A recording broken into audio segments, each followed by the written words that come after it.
Beshem Hashem Naseh Venatzliach, on voit dans notre paracha que Yosef Hatzadik met Shimon en prison. Bien sûr, les Chachamim nous disent, parce que Shimon et Lévi, c'est Shimon et Lévi qui ont jeté Yosef dans le puits, où il y avait les serpents.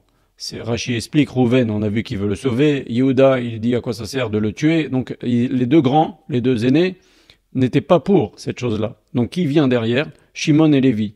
Et les autres, ils vont pas se mêler. Pourquoi? Parce qu'ils sont plus petits que Shimon et Lévi. Et puis aussi parce que on dit que Yosef était ami avec les fils des servantes, de Bila et de Zilpa. Donc ils vont pas non plus jeter Yosef. Ils ont suivi, si vous voulez. Et donc, on voit que maintenant, Yosef, lors du premier voyage des frères, il met tout le monde en prison. Après, il les libère. Il leur dit, allez, rentrez chez vous, ramenez-moi Benjamin, mais je garde Shimon. Et il garde Shimon en prison, comme on a dit, pour les séparer. Mais pas seulement.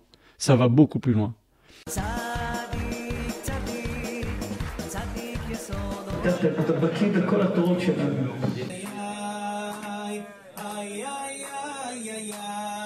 Ce cours est le Nishmat Monsieur Michael Lévi Ben Mazal, qui vient de nous quitter. Que je beaucoup élève son âme, Bezrat Hashem, Begen Eden, Elion.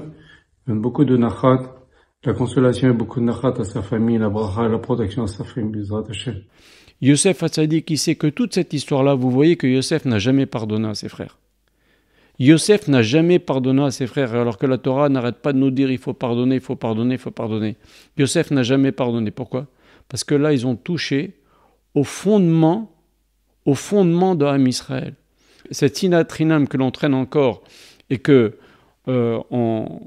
nous pose encore des problèmes aujourd'hui, puisque la preuve, le troisième temple n'est pas reconstruit, ça a commencé avec la vente des frères. Et d'ailleurs, on va voir dans notre paracha, dans Parashat Veigash, quand Yosef embrasse Binyamin, il y a marqué Yosef embrassait les coups de Binyamin. Et Rashi dit, ça veut dire quoi? Les coups, il a deux coups Binyamin? Non.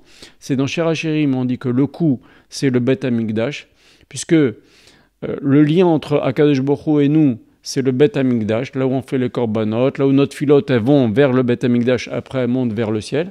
Comme la tête et le corps, le lien entre les deux, c'est le cou. C'est pour ça que dans Shirachirim, l'image du coup, c'est le Bet Hamikdash. Donc Yosef va attraper Binyamin, il va pleurer sur les deux coups. Pourquoi? Parce que cette faute-là qui a généré la vente de Yosef, elle n'a pas passé, elle ne passera pas pendant longtemps jusqu'à aujourd'hui. Et c'est cette chose-là qu'on doit ranger si on veut accélérer l'avenue de Mashiach. Et maintenant, Yosef, sachant que, comme on l'a dit ici dans les cours, que cette vente-là de Yosef va entraîner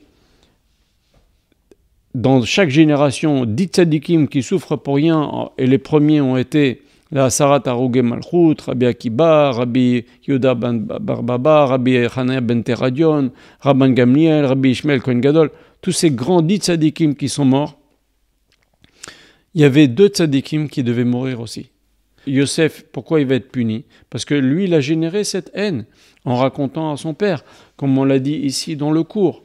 Donc, Yosef, il revient en Gilgoul, on l'a expliqué en Rabbi Akiba ben Yosef. Et Shimon, c'est Rabbi Shimon bar Yochai.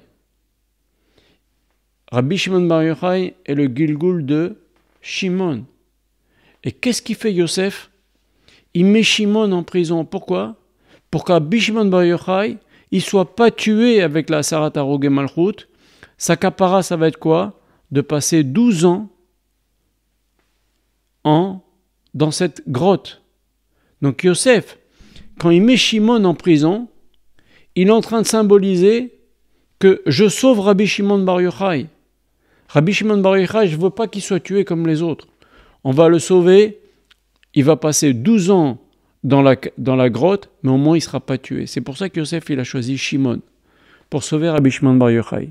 Et maintenant, si on voit, Reuven, il est revenu en Gilgoul en Rabbi Eliezer ben Orkenos. Rabbi Eliezer ben, ça fait Reuven. Rabbi Eliezer ben Orkenos, il a une très grande marloquette avec les Chachamim. Et les Chachamim l'ont mis en nidouille pendant 40 et quelques années. Et donc pendant 40 et quelques années, lui qui était un des plus grands élèves de Rabbi Yochanan ben Zakkai, lui qui était le maître de Rabbi Akiba, lui, le premier maître qui est cité dans la Gada de Pessar, dans la Torah orale, dans la Mishnah, le premier maître qui est cité, c'est Rabbi Eliezer Agadol, un des plus grands Tanaïm, un des plus grands Tanaïm Mamash, descendant direct de Moshe Rabbeinu. Rabbi Eliezer Agadol, on l'a mis en nidouille. Personne ne lui a adressé la parole pendant 40 ans. Une peine immense pour une marloquette qui avait eu. Je ne vais pas rentrer dans les détails maintenant. Mais, qu'est-ce qui s'est passé?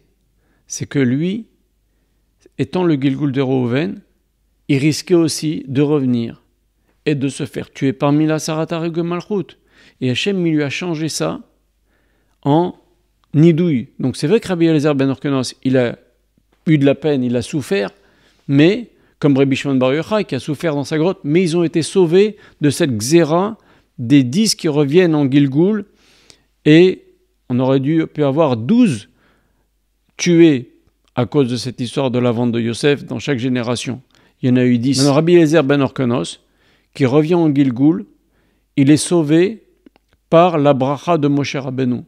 Moshe Rabbeinu, sa bracha qui fait dans la dernière paracha de la Torah, Vezot HaBracha, il dit « Yechi Yeuven ve'al yamut » que Reuven vive et qu'il ne meure pas.